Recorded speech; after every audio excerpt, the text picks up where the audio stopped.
Hello everyone, welcome to YouTube channel target for IQ. देखिए, अपनी last video में हमने ये उत्तराखंड जो सिविल जज की प्री एग्ज़ाम की जो क्वेश्चन पेपर के 25 क्वेश्चन डिस्कस कर लिए थे। आज की वीडियो में हम नेक्स्ट क्वेश्चन डिस्कस करने वाले हैं। ठीक है, तो देखिए क्वेश्चन नंबर 76 है कि monthly amount of maintenance under section 125 of CRPC is, कि भाई जो कितना जो अमाउंट होता है किसका, मेंटेनेंस का, भरण पोषण का, किसमें, दंड प्रक्रिया संहिता में, उसकी लिमिट्स क्या है। तो उसकी कोई लिमिट नहीं है, विदाउट एनी लिमिट होता है वो। जितना किसको सही लगेगा, कोर्ट को सही लगेगा, जज साहब को सही लगेगा, वो इतना ही क्या दिलाएंगे, मेंटेनेंस, भरण पोषण दिला सकते हैं। ठीक है, तब्दीली अगर उनकी परिस्थितियों में तब्दीली होती है तो उसे चेंज भी करने का राइट उनके पास में होता है। क्लियर। नेक्स्ट देखिएगा, नेक्स्ट क्वेश्चन है कि who is authorise to appoint public prosecutor for a district, की जो जिले में जो लोक अभियोजक होता है तो उसकी नियुक्ति कौन करता है। तो जिले में लोक अभियोजक की नियुक्ति कौन करता है भाई। यहाँ पर ये प्रावधान कहाँ पर किया गया है, धारा 25 में किया गया है। ठीक है, सेक्शन 25 में। और लोक अभियोजक की नियुक्ति कौन करता है, यहाँ पर ये लोक अभियोजक की नियुक्ति होती है स्टेट गवर्नमेंट के द्वारा। ठीक है, कौन करता है, स्टेट गवर्नमेंट करती है। तो आंसर होगा हमारा बी। क्लियर। अब नेक्स्ट देखिएगा, नेक्स्ट क्वेश्चन क्या है कि which court will grant the anticipatory bell under section 438 of CRPC, की दंड प्रक्रिया संहिता के अंतर्गत अग्रिम जमानत कौन प्रदान कर सकता है। ठीक है, एंटिसिपेटरी जो बेल होती है वो किसके द्वारा दी जाती है, ये क्वेश्चन पूछा गया है भाई। ठीक है, तो ऑप्शन देखिए, हाई कोर्ट, सेशन कोर्ट और high court, judicial magistrate first class. तो आप सभी को पता होगा कि कौन देता है, कि हाई कोर्ट और सेशन जज के पास में, किस किस के, सेशन कोर्ट के पास में और हाई कोर्ट के पास में ये राइट होता है कि वो क्या दे सकते हैं, अग्रिम जमानत प्रदान कर सकते हैं। क्लियर है। नेक्स्ट देखिएगा, कह रहे कि which section of CRPC authorise the public prosecutor to withdraw the prosecution, कहाँ पर कौन सी ऐसी धारा है जो लोक अभियोजक को अभियोजन वापस लेने हैं तो अधिकृत करती है। तो कौन सी धारा है, सेक्शन है 321। नेक्स्ट देखिएगा, under which section of CRPC provision regarding summary trial is given. तो समरी ट्रायल के बारे में प्रावधान कहाँ पर किया गया है भाई, समरी ट्रायल के बारे में जो प्रावधान किया गया है वो कहाँ पर किया गया है।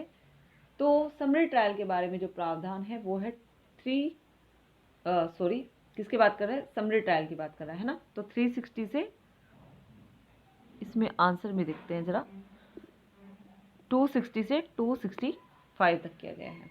ठीक है, क्योंकि 225 से किसके बारे में बात करता है, सबसे पहले बात करता है किसकी, सबसे पहले बात करता है भाई सेशन ट्रायल की। उसके बाद में वारंट ट्रायल की। वारंट ट्रायल कितने प्रकार के होते हैं, उन्हें पुलिस रिपोर्ट और ए विदाउट ए पुलिस रिपोर्ट। उसके बाद में आता है समन ट्रायल और समन ट्रायल के बाद में लास्ट वाला आता है हमारा समरी ट्रायल। फिर है क्लासिफिकेशन ऑफ बिलेबल और and non billable in CRPC is provided under, कि भाई CRPC में कहाँ से कहाँ तक किसके बारे में बात की जाती है, कि कौन से ऑफेंस क्या हैं, बिलेबल ऑफेंस होंगे और कौन से ऑफेंस क्या होंगे, नॉन बिलेबल ऑफेंस होंगे। तो कहाँ पर बात की गई है, फर्स्ट शेड्यूल ऑफ CRPC के अंतर्गत इसके बारे में प्रावधान किया गया है। क्लियर है। नेक्स्ट देखिएगा, अब नेक्स्ट जो क्वेश्चन है किससे रिलेटेड है, ये है भाई इंडियन एविडेंस एक्ट से रिलेटेड क्वेश्चन है। ठीक है, तो सबसे पहले कौन सा क्वेश्चन की बात कर रहा है, कह रहा है कि in which section of the Indian evidence act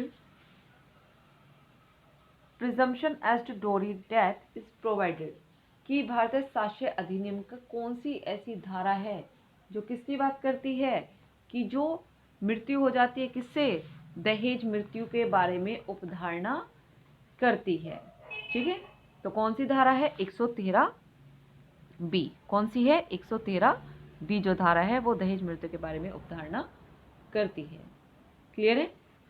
next है विच one of the following is not a case on estoppel. तो विबंधन पर कौन सा इनमें से केस नहीं है। तो पहला ही केस जो हम देखेंगे Palwinder Kaur versus state of Punjab का, तो ये केस किससे रिलेटेड नहीं है, स्टॉपल से रिलेटेड ये केस नहीं है, बल्कि ये किससे है, सह स्वीकृति से रिलेटेड, कन्फेशन से रिलेटेड ये केस है। क्लियर। नेक्स्ट देखिएगा which section of the Indian evidence act lays down the rule that in certain circumstances admission can be approved by और on behalf of person making it. ठीक है, क्या कह रहा है कि इंडियन एविडेंस एक्ट की कौन सी ऐसी धारा है, ठीक है, कौन सी ऐसी धारा किसके बारे में बात कर रहा है, परिस्थितियों के बारे में बात कर रहा है कि भारतीय साक्ष्य अधिनियम की किस धारा में प्रतिपादित किया गया है कि कुछ परिस्थितियों में स्वीकृति करने वाले व्यक्ति द्वारा या उसकी ओर से स्वीकृति साबित की जा सकेगी। तो कौन सा सेक्शन प्रावधान करता है, ये है सेक्शन 21। क्लियर है।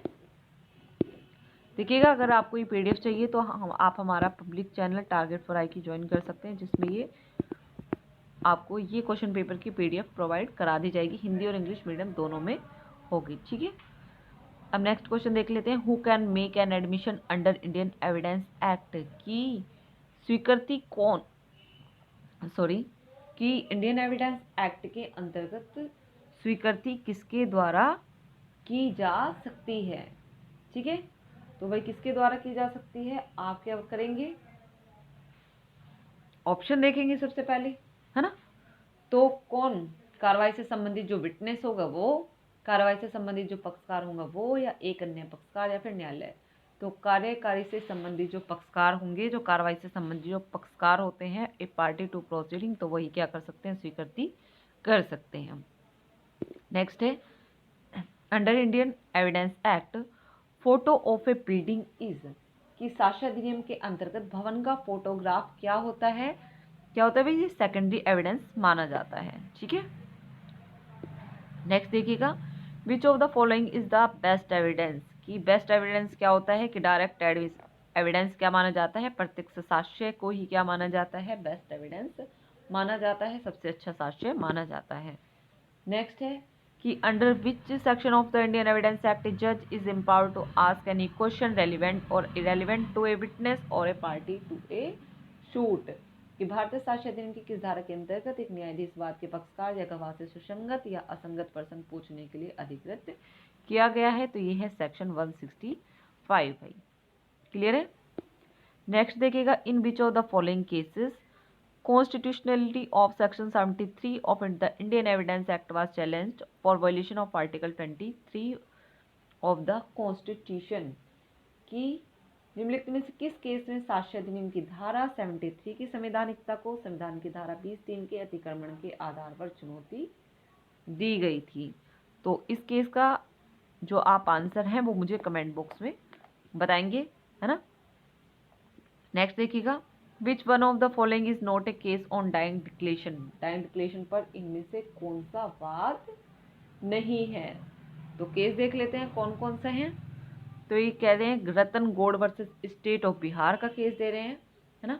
पानीबेन वर्सेस स्टेट ऑफ गुजरात का, Sitaram versus state of UP का, और Kaushal Rao versus state of Maharashtra का इन्होंने केस दिया है। और क्वेश्चन क्या पूछा है कि इनमें से कौन सा जो ये केस है वो किससे संबंधित नहीं है, मृत्युकालिक घोषणा से संबंधित नहीं है। तो ये पानीबेन वर्सेस गुजरात राज्य का केस है, आंसर होगा बी। क्लियर। नेक्स्ट देख लेते हैं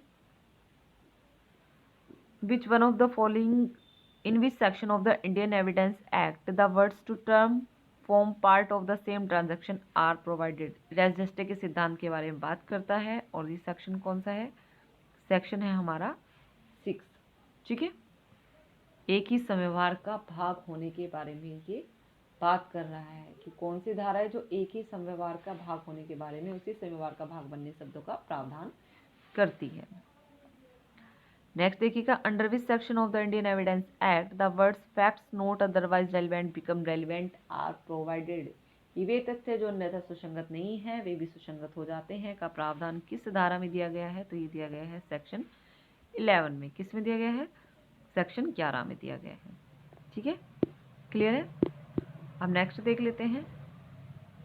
नेक्स्ट क्वेश्चन है कि A is accused of receiving stolen goods knowing them to be stolen, the above is the illustration of. क्या कह रहा है, क्वेश्चन देखिएगा। सबसे पहले क्वेश्चन क्या कहना चाहता है, सबसे पहले सबसे जरूरी क्या होता है कि क्वेश्चन देखना होता है कि क्वेश्चन को हमसे पूछ क्या रहा है। ठीक है, तो इस क्वेश्चन में वो हमसे क्या पूछ रहा है भाई, कह रहे कि ए क्या है, एक्यूज्ड है किसका, रिसीव करने का। कौन सी प्रॉपर्टी, ऐसी प्रॉपर्टी जो कि चुराई हुई है। ठीक है, और चुराने के बाद में क्या है, वो जानता भी है। ठीक है, knowing them to be stolen, कि वो जानता भी है, क्या जानता है कि ये जो संपत्ति है जो उसने प्राप्त की है वो चुराई हुई है। ठीक है, तो ये इलस्ट्रेशन जो है वो किसका है, ये है भाई हमारे सेक्शन 14 का। और सेक्शन 14 किसकी बात कर रहा है, ज्ञान के बारे में, नॉलेज के बारे में, है ना, इंटेंशन आदि के बारे में बात करता है। नेक्स्ट देखिएगा, which one of the following is not an exception of the rule of hearsay, कि अनुसूत साक्ष्य साक्ष्य नहीं है, कि नियम का अपवाद इनमें से कौन सा नहीं है। तो ओपिनियन ऑफ जो एक्सपर्ट होती है, विशेषज्ञ की जो राय होती है, वो अनुश्रुत साक्ष्य के नियम का अपवाद नहीं होता।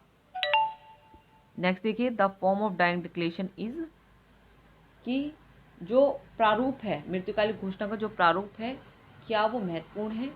तो ये महत्वपूर्ण नहीं होता, इमैटेरियल होता है। ठीक है, क्या नहीं होता, महत्वपूर्ण नहीं होता है, इमैटेरियल होता है। नेक्स्ट देखेंगे, the question is whether A committed a crime at Lucknow on certain day, the fact that on the day A was at Delhi, वो दिल्ली में था। ठीक है, एक क्राइम किया गया लखनऊ में, वो कहता है कि मैं तो दिल्ली में था, is a relevant fact under which section of the Indian evidence act. तो सभी को पता होगा सेक्शन 11 अन्य उपस्थिति की बात करता है। नेक्स्ट देखिए, a dying declaration to be admissible under Indian evidence act must be made before, कि एक मृत्युकालीन घोषणा कब साक्ष्य के अंतर्गत सुसंगत मानी जाएगी, जब चाहे वो मजिस्ट्रेट के सामने की गई, पुलिस ऑफिसर के सामने की गई, डॉक्टर और प्राइवेट पर्सन के सामने, किसी के भी सामने इनमें से की गई हो, वो सुसंगत मानी जाएगी, एडमिशेबल मानी जाएगी। Under which section of the Indian evidence act DNA can be admitted in evidence, की डीएनए टेस्ट को साक्ष्य में ग्राह्य किया जा सकता है, किस सेक्शन के अंतर्गत, तो विशेषज्ञ की राय सेक्शन 45 के अंतर्गत, जब वो डॉक्टर बना के देता है। नेक्स्ट है, विच section of the Indian evidence act deals with hostile witness, तो इंपोर्टेंट सेक्शन है 154, बार बार पूछ लिया जाता है, तो ये ध्यान रखना है। नेक्स्ट क्वेश्चन देखिए, विच one of the following is provided under section 133 of the Indian evidence act, की धारा 133 भारतीय साक्ष्य अधिनियम की के अंतर्गत किस बारे में प्रावधान किया गया है। तो किसके बारे में बात करता है 133, ये बात करता है सह अपराधी के साक्ष्य के बारे में, एविडेंस ऑफ अकम्प्लाइज। क्लियर है। तो देखिए, आज भी हमने 25 क्वेश्चन डिस्कस कर लिए हैं। ठीक है, 25 कल किए थे, 25 आज किए हैं। कल जितने हो पाएंगे कल करेंगे। तो ये ऐसी ही सीरीज जो हमने चलाई हुई है, इसमें जितने भी उत्तराखंड प्रीवियस ईयर के क्वेश्चन पेपर हैं उन्हें सभी को सॉल्व कर लेंगे। आई थिंक आपको वीडियो अच्छी लग रही होगी। अगर वीडियो को आपको अच्छी लगती है तो चैनल को सब्सक्राइब कीजिएगा, वीडियो को लाइक कीजिएगा और कमेंट करके ज़रूर बताइएगा। अगर आपको वीडियो पसंद आती है और आप जीके जीएस की भी वीडियो चाहते हैं तो कमेंट करके ये भी बात आप ज़रूर बता दीजिएगा। Thank you so much.